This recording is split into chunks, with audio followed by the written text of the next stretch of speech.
If my mom were to go outside like this, there will be an automatic assumption made about her. The assumption of labeling her as someone incompetent of speaking good English, the assumption of her being uncivilized, and the assumption of her being different than the rest of the people.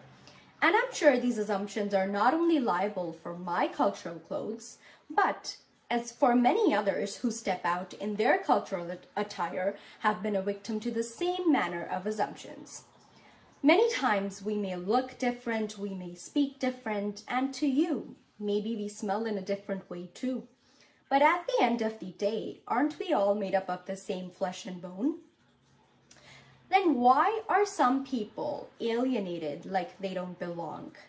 Hi everyone, my name is Sahiba Sangha and I'm an emerging writer and a TEDx speaker, former TEDx speaker based in Canada. I like to consider myself as a full-time activist and a part-time feminist. I write about pressing issues that the South Asian diaspora goes through. Specifically, I like to write about the Punjabi community, which is where I come from. The main motto in my activism has always remained changing the world, one thought, one person at a time. And today, I want to represent myself here as a girl from Punjab, as an immigrant. I have decided that after years of being unseen, I deserve to be heard and seen, and so do you. Cultural representation matters, and this is the knowledge that should be transformed.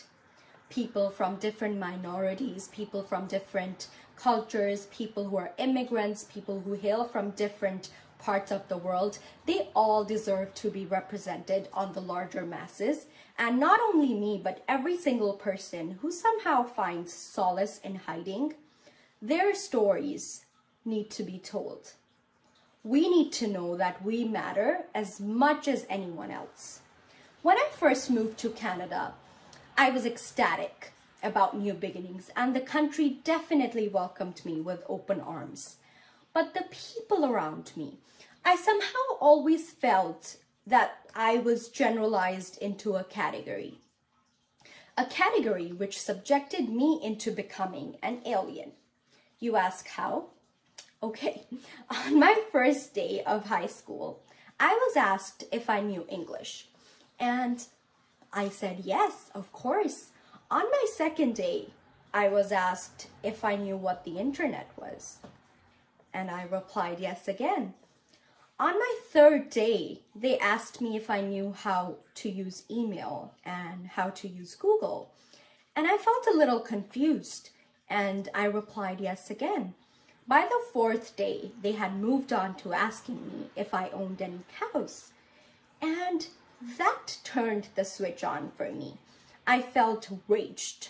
On the fifth day, when they were about to ask me something again, strikingly, I replied, "Where do you think I come from? I don't come from an isolated island.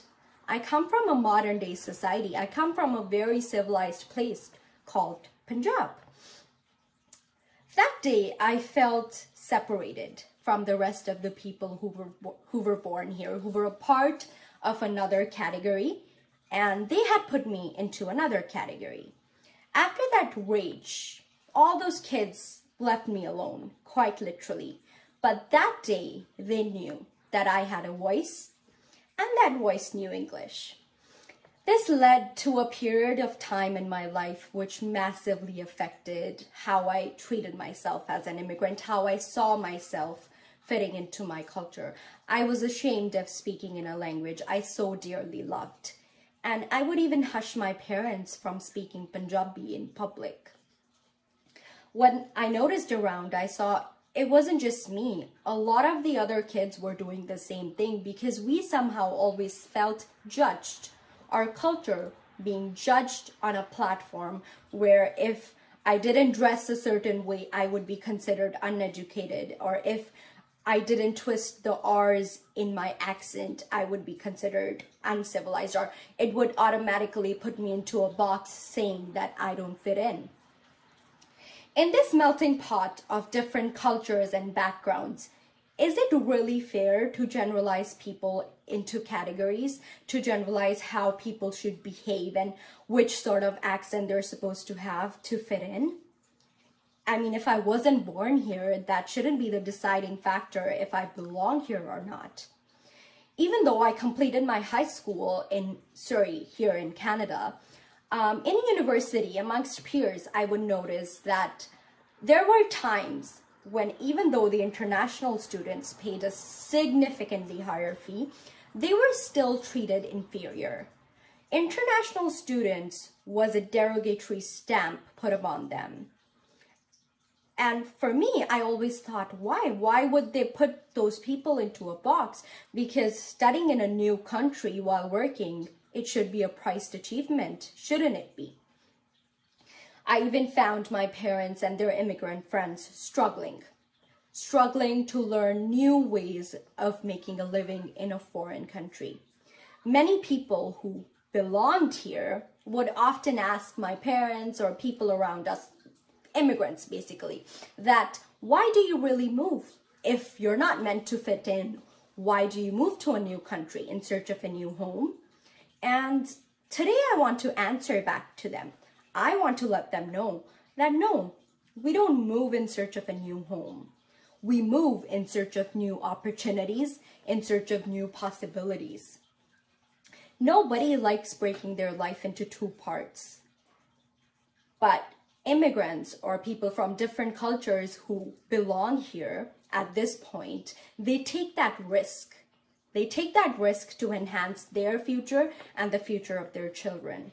Moving to a new city is hard in itself, let alone think about moving to a new country, a new world, and starting from scratch.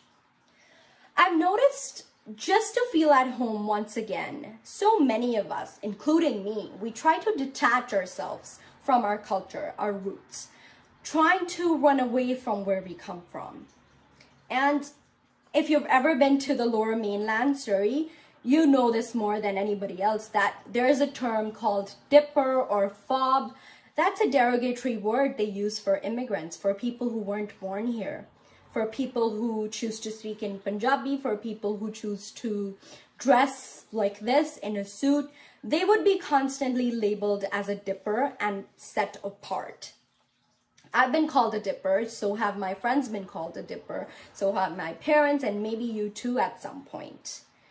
And let me make this clear, racial bullying by the people of their own race is still very much a thing. It's still there. And honestly, I'm sick of this alienation. I'm sick of this bullying that we get to deal with. I'm sick of pretending to say my name in a manner which comforts other people. I'm sick of being Sahiba. All these years, I would never correct anybody saying that, no, it's not Sahiba, it's Saiba. So I have decided that I will say my name, which embraces the Punjabi language, how it's supposed to be. I will stop people from twisting and turning my name and tweaking it in a way which comforts others. And I hope you do the same. I hope you embrace and cherish the name where it comes from. In a language it should be said like. I'm so sick of being decolonized, and I'm sick of this very traumatizing word called go back to your country. I'm sorry, it's actually a phrase, go back to your country, because guess what? If we were going to go back, why would we come here in the first place? Through immigrants from different backgrounds is how diversity came to life. And it should continue to flourish.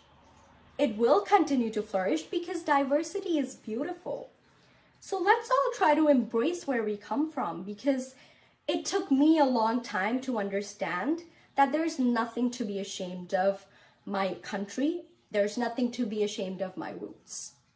And I took baby steps to walk onto this path of accepting my culture, of embracing my culture. I stand here today to let you know that this talk right now is your cue to start appreciating your roots and your culture. Because if you don't, then who will in the coming years? Who will hold on to your culture if you don't today? Before I end, I would like to dedicate a poem to all the immigrants. I wrote this poem on my Instagram blog called Sahiba Says, and I hope you guys will like it. In hopes of a new life, departing from native land with dreams in a suitcase, leaving childhood behind, flying away just like the migratory birds with memories in a cage, learning new roads, learning how to talk and walk with new rules to match. In a foreign land, busy building their new life from scratch.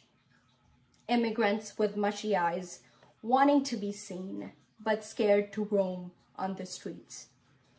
Maybe after all these judgments, maybe after all this time that they've roamed, they'll be able to call their new country home. Thank you, and I hope today that I've at least changed one thought, one person at a time.